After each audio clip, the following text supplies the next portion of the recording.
Shalom Mocha mes chers amis pour un nouvel épisode de la Emouna et le Bitachon. Heureux de vous retrouver et je voudrais vous transmettre une clé. Vous savez, il y a la clé de Shavuot qu'on fait avec la Chala, il y a la clé du coffre-fort. Moi, j'aimerais vous transmettre les paroles de Rabbeinu Bechaye pour vous transmettre la clé qui permet d'annuler toutes les xérotes, tous les mauvais décrets. La clé qui va permettre d'ouvrir les problèmes et de s'en débarrasser. La clé, dit Rabbeinu Bechaye, qui va permettre à la personne d'annuler les dinim. C'est quoi les dinim? C'est la rigueur sur la personne. La clé, elle s'appelle shtika. C'est quoi la shtika en hébreu? C'est le silence. Le code, le symbole de la Emouna, c'est le silence. Je voudrais vous raconter une histoire qui est un petit peu dure, mais imaginez-vous, une personne qui a travaillé toute sa vie pour acheter une maison. Il a mis de côté, lui et sa femme. Ils se sont privés toute leur vie. Et pendant 20 ans, ils ont mis de côté. Et sauf, ça y est. Le grand jour est arrivé, il a acheté sa maison, il a le contrat, il a la clé, il rentre. Évidemment, c'est une simcha pour toute la famille. C'est des années de labeur. Il invite ses parents, sa famille, les cousins, les tantes, les gens de la communauté, son rabbin. Et voilà que le rabbin pose la mezouza de l'entrée, une grande joie. Et lorsqu'il a fait la bracha de la mezouza, qu'il a posé la mezouza, tout le monde dit Mazal Tov. Et on entend un cri, un hurlement énorme de la maman. Les enfants! Elle pleure. Malheureusement, les deux enfants sont montés dans le canapé, parce qu'ils ont bougé un peu l'appartement, pour faire de la place. Et la fenêtre était ouverte parce qu'il faisait chaud. Ils ont basculé les enfants de 2-3 ans, ils ont basculé dans la fenêtre, ils se sont écrasés, ils sont tombés. Imaginez-vous, pendant le moment de l'inauguration de la maison, Hanoukat Habayit, le jour où il avait attendu, ça fait 20 ans, il y a 2 enfants qui partent. Mes chers amis, ça vous rappelle peut-être une histoire dans la Torah, ça, non? Oui. Ce asson, cette catastrophe, elle est passée, c'est une vraie histoire qui s'est passée dans la Torah. Vous regardez le livre, le Lévitique, Vaïkra, et vous allez voir que Aaron, il a eu également la même histoire. C'est son histoire, en fait.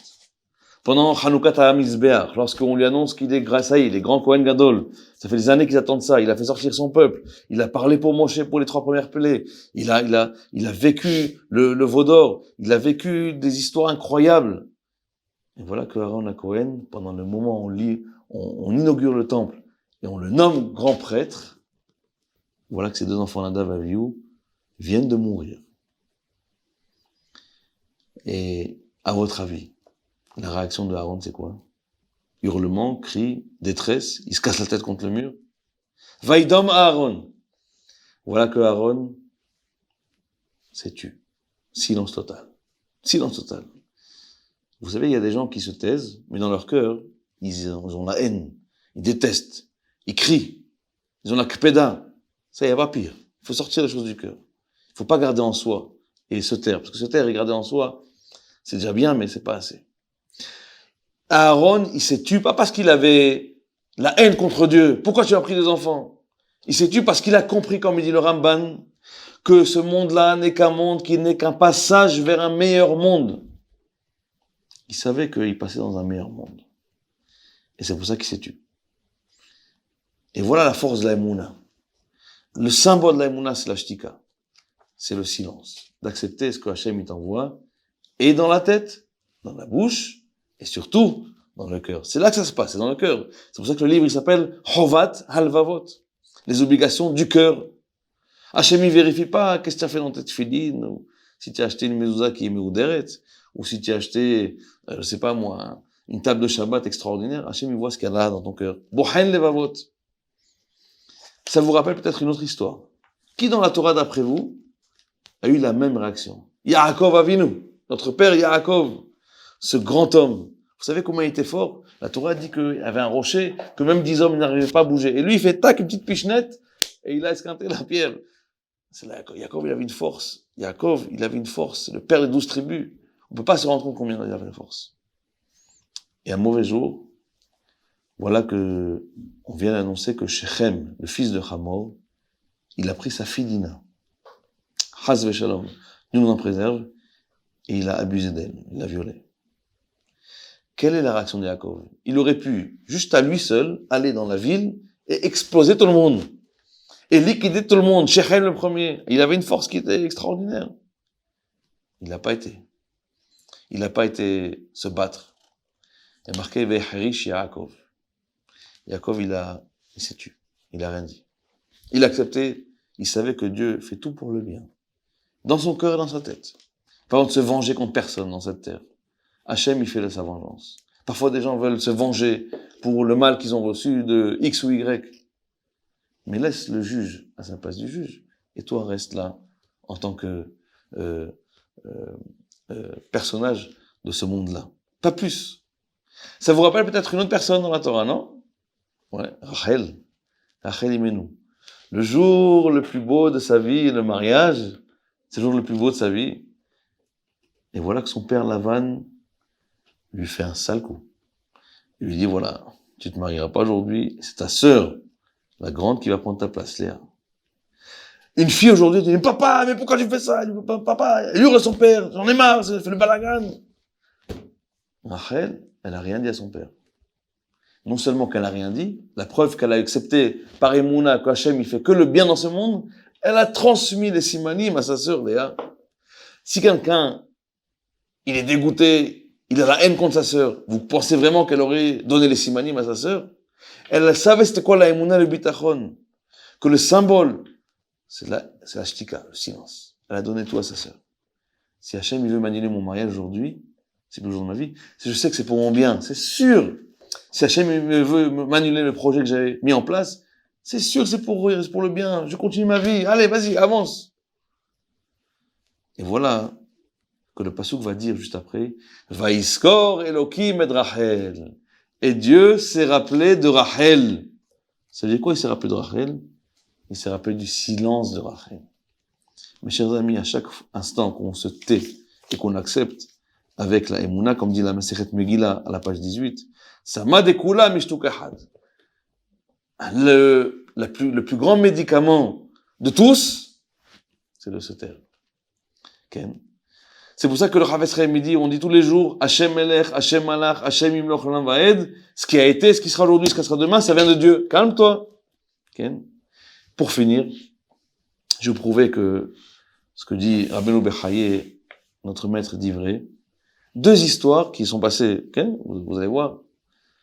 Un qui accepte, l'autre qui refuse, avec la Emouna, la Xéra de Dieu. Un chassid qui appelle, qui dit, voilà, vous savez, Rav, j'ai un grand problème. Ma fille, elle fait les shidduchim, et elle va se marier avec une personne, elle veut se marier, ça y est, avec un bachour, avec un jeune homme, qui a 10 ans de plus qu'elle. À votre avis, c'est un problème? D'après l'halakha, il n'y a pas de problème. Vraiment, posez-vous la question. Ta fille, elle vient, elle te dit, papa, maman, je vais me marier avec une personne qui a 10 ans de plus que moi. J'ai 25 et il en a 35, presque 40. Tu vas marier ta fille avec quelqu'un comme ça? Bon, moi, je vais être honnête avec vous-même. Si ma fille, elle vient me dire ça, bon, j'en ai pas, peut-être j'en aurai, on aura carreau. Mais si mon garçon, il vient me dire, papa, je veux me marier avec une personne de 10 ans de plus que toi, je dis, mon fils, tu sais, il vaut mieux déjà quand on a le même âge, c'est pas jouer. Et quand tu rajoutes l'âge, la vieillesse, etc., c'est...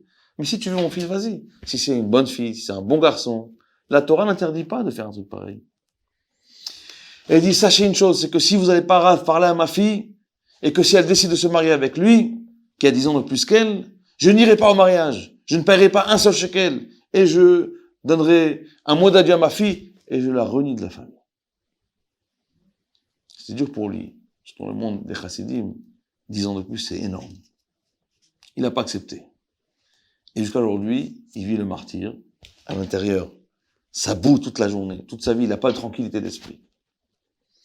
Une autre histoire, quelqu'un qui appelle et qui dit, Rav, je viens de rentrer dans l'appartement et je viens de recevoir une facture d'électricité de 15 000 shekels. En 2 mois, je ne peux pas faire 15 000 shekels, c'est pas possible. Peut-être je viens étudier le masgan, la lumière du matin au soir, les machines du matin au soir, mais ça ne peut pas faire 15 000 shekels. Même une grande synagogue où les masganim sont pleins, peut-être qu'ils font 5 000 aller au plus, mais 15 000 c'est pas possible, c'est pas moyen. J'ai appelé le propriétaire, il me dit je m'en fiche, tu payes, c'est tout, c'est tout. Je dis mais c'est pas moi, Je te paye 2-3 000, mais pas 15 000 shekels. J'ai pas de payer 15 000. Il dit, si tu payes pas, je prends le chèque de caution et je l'encaisse tout de suite. Qu'est-ce que je fais, Rav?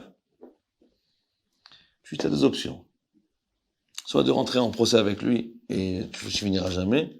C'est toi qui as signé le contrat, donc si ça vient donc, il y a peut-être un problème à la d'électricité, de compteur. Mais je te conseille la Mouna.